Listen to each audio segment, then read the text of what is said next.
श्री मात्रे नमः। शिवाय गुरुवे नमः।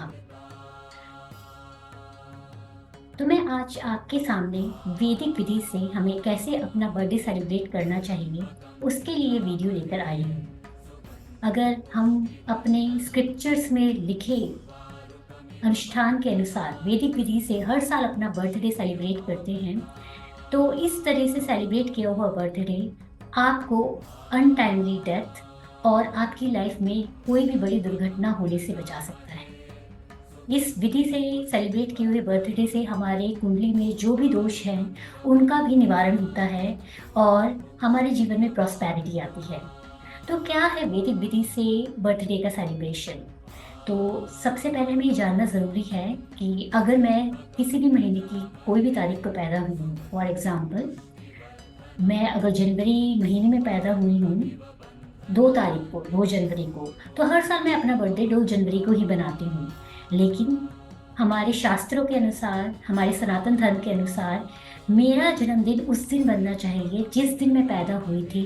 वो कौन सी तिथि थी, वो कौन से पक्ष में आई थी और वो कौन से महीने में थी। अगर मैं जनवरी में पैदा हुई थी, अगर वो माघ का महीना था, अगर वो शुक्ल पक्ष था, अगर उसकी प्रतिपदा तिथि थी, तो हर साल मुझे अपना जन्मदिन शुक्ल पक्ष माघ महीना की प्रतिपदा तिथि को ही बनाना चाहिए। तो आप ऑनलाइन सर्च कर सकते हैं कि आपका जो भी बर्थ डेट था, आप बर्थ डिटेल्स डाल के अपनी तिथि पता कर सकते हैं और हर साल आपको अपना बर्थडे बर्थ तिथि के अनुसार ही बनाना चाहिए। ये ज़रूरी नहीं है कि हर साल आपका बर्थडे सेम डेट पे ही पड़े। जैसे कि आप जानते हैं कि हम हर साल दिवाली, होली, राखी, ये अलग अलग त्यौहार जो हमारे धर्म में हैं सब मनाते हैं, लेकिन हर साल वो अलग अलग इंग्लिश कैलेंडर्स के अनुसार अलग अलग डेट्स में आते हैं, लेकिन उनकी तिथि सेम ही होती है। जैसे राखी हमेशा श्रवण मास की पूर्णिमा को ही मनाई जाती है।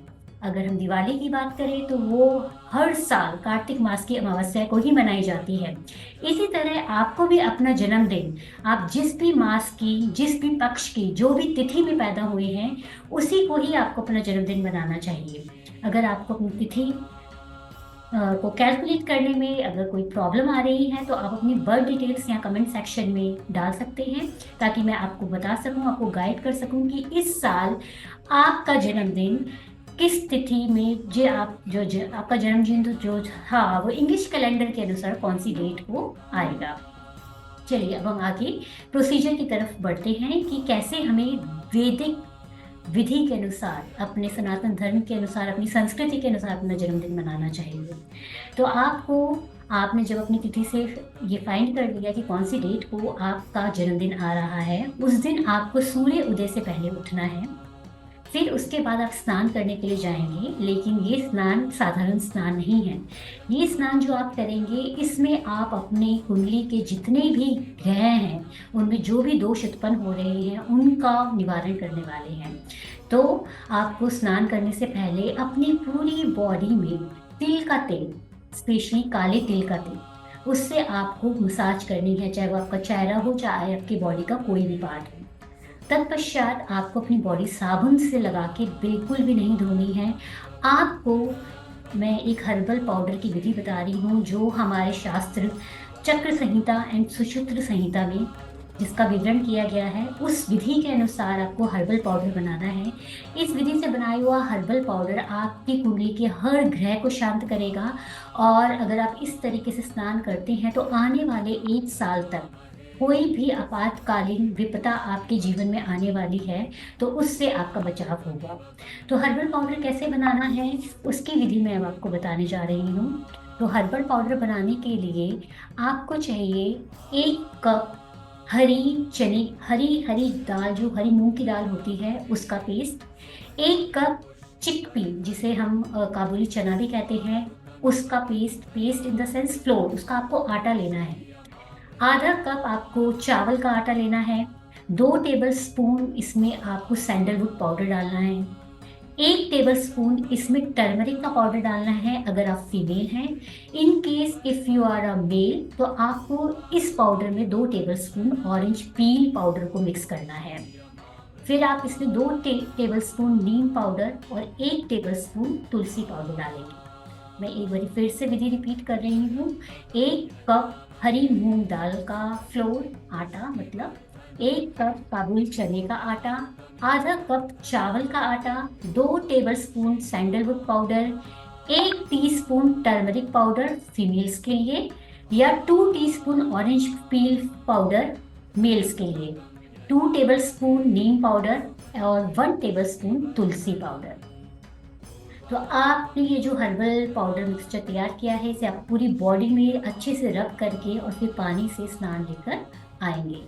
आपको स्वस्थ, अगर मैं बोलूँ तो क्लीन वस्त्र पहन के अपने मंदिर में जाना है और आपको 2 दीपक जलाने हैं।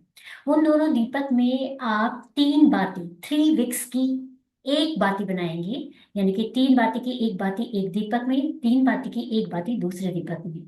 इसमें आपको दोबारा से तिल का तेल डालना है, शुद्ध घी नहीं डालना है। और उसके बाद आप दोनों दीपक में टर्मरिक से, कुमकुम से आप तिलक लगाएंगे। इन दोनों दीपक के नीचे थोड़े अक्षत यानी कि साबुत चावल आप रखेंगे और फिर इन दीपक को जलाते हुए आपको एक मंत्र का उच्चारण करना है। वो मंत्र इस प्रकार है: ओम शम शरवण भवाय नमः। ओम शम शरवण भवाय नमः। ओम शम शरवण भवाय नमः। इस मंत्र का उच्चारण करते हुए आप दीपक को प्रज्वलित करेंगे और फिर आपको, जब आप पूजा के लिए बैठ रहे हैं तो आपको साथ में एक छोटी सी कटोरी में कच्चा गाय का दूध, उसमें थोड़े काले और थोड़े सफ़ेद तिल मिलाने हैं और उसमें थोड़ा सा गुड़ का मिक्सचर बना के, इस मिक्सचर को बना के आपको पूजा के स्थान में ही रख देना है।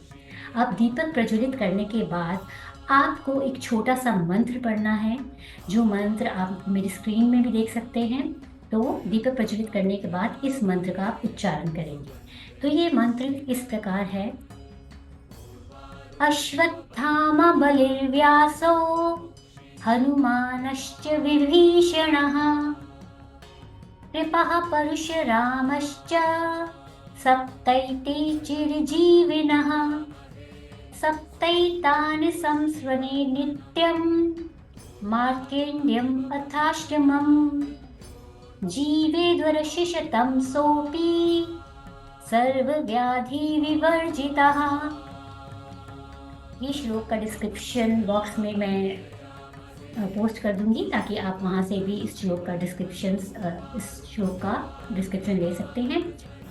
ये मंत्र उच्चारण करने के बाद अब आपको क्या करना है, आपने जो प्रसाद के रूप में कच्चे गाय का दूध, तिल और गुड़ का जो छोटे पात्र में आपने रखा था, अब आपको उसका आचमन करना है। आचमन कैसे करना है, आप अपने लेफ्ट हैंड से एक चम्मच से वो मिक्सचर को लेंगे और अपने हाथ में इस तरह की मुद्रा बनाते हुए आपको बीच में डालना है और ऐसे करके आप 3 बार आचमन करेंगे। ये ध्यान में रखिएगा कि आचमन आपको इस मंत्र का उच्चारण करने के बाद ही करना है। उसका उच्चारण करने के बाद फिर आप अपने इष्ट देवता को प्रणाम कीजिए, सारे भगवान को प्रणाम कीजिए और आपके घर में जितने भी बड़े हैं उनको प्रणाम करके चिरंजीवी होने का आशीर्वाद लीजिए। अगर आप किसी गुरु को मानते हैं तो आप प्लीज़ अपने गुरु को, अगर जा सकते हैं तो प्लीज़ उनसे जाके मिलिए। अगर नहीं जा सकते हैं तो आप कॉल पे करके भी उनका आशीर्वाद या उनको ध्यान करके भी आप उनका आशीर्वाद ले सकते हैं। अब आ रहे हैं हम इस विधि के समापन की तरफ। तो सबसे ज़्यादा इम्पॉर्टेंट है, इस दिन आपको कोई ना कोई दान ज़रूर करना है। हम बोलते हैं कि स्वपाक दानम, यानी कि आपको अपने नियर जो भी मंदिर है वहाँ जाके भगवान का आशीर्वाद लेना है और वहाँ जो भी पंडित है उनको आपने दान करना है, जिसे हम बोल रहे हैं स्वयं पाक दानम। तो स्वयं पाक दानम में आपको पंडित को चावल, दाल, इमली, कुछ वेजिटेबल्स जिसमें स्पेशली धनिया पत्ती और अदरक और सूखी लाल मिर्चें देनी हैं और दक्षिणा के रूप में कुछ रुपए देने हैं। तो इस तरीके से अगर आप अपने बर्थडे को सेलिब्रेट करते हैं तो आप अपनी कुंडली के सारे ग्रहों को शांत करते हैं। अनटाइमली डेथ के जो आजकल इवेंट्स हमें बहुत देखने को मिलते हैं, आने वाले 1 साल तक ऐसी भी कोई दुर्घटना आपके जीवन में आने से टल जाती हैं। दूसरी इम्पॉर्टेंट चीज़ जो आपको ध्यान रखनी है, इस दिन आपको बिल्कुल भी नॉन-वेज नहीं खाना है और हमारे शास्त्रों के अनुसार आपको इस दिन ब्रह्मचारी का पालन करना है। आई होप ये वीडियो आपको हेल्पफुल लगी होगी और इस वीडियो को ज़्यादा से ज़्यादा लोगों को फॉरवर्ड करें ताकि हम अपने सनातन धर्म को फिर से अपना पाएँ, ताकि हमारी लाइफ में जितनी भी प्रॉब्लम आ रही हैं, अगर हम इस तरीके से हर साल अपना बर्थडे सेलिब्रेट करते हैं, तो आने वाली जो भी दुर्घटनाएँ हैं, जो भी आपदा हैं, जो भी अचानक से हमारी लाइफ में विपत्ति आ जाती हैं, उन सब से हम निवारण ले सकते हैं। मैं आपको बिल्कुल मना नहीं कर रही हूँ, आपको अगर बर्थडे अपना सेलिब्रेट करना है पार्टी के साथ, शोर-शराबे के साथ, हंगामे के साथ, तो डेफ़िनेटली इंग्लिश कैलेंडर के अकॉर्डिंगली, इंग्लिश कैलेंडर में जो दिन पड़ रहा है, वो दिन आप अपना बर्थडे वैसे सेलिब्रेट कर सकते हैं। लेकिन आपका एक्चुअल जन्म आपकी तिथि के अनुसार हुआ है, तो हर साल अपनी तिथि पर हमारे इन शास्त्रों के द्वारा लिखे गए नियम के अनुसार अपना जन्मदिन हर साल मनाएं और अपने जीवन में आने वाली विपदाओं को अगले जन्मदिन तक के लिए टाल दें। सो आई होप अगर आपको कोई भी क्वेश्चन है, कोई भी क्वेरी है, आप कमेंट सेक्शन में अपने क्वेश्चंस डाल सकते हैं। श्री मात्रे नमः, शिवाय गुरुवे नमः।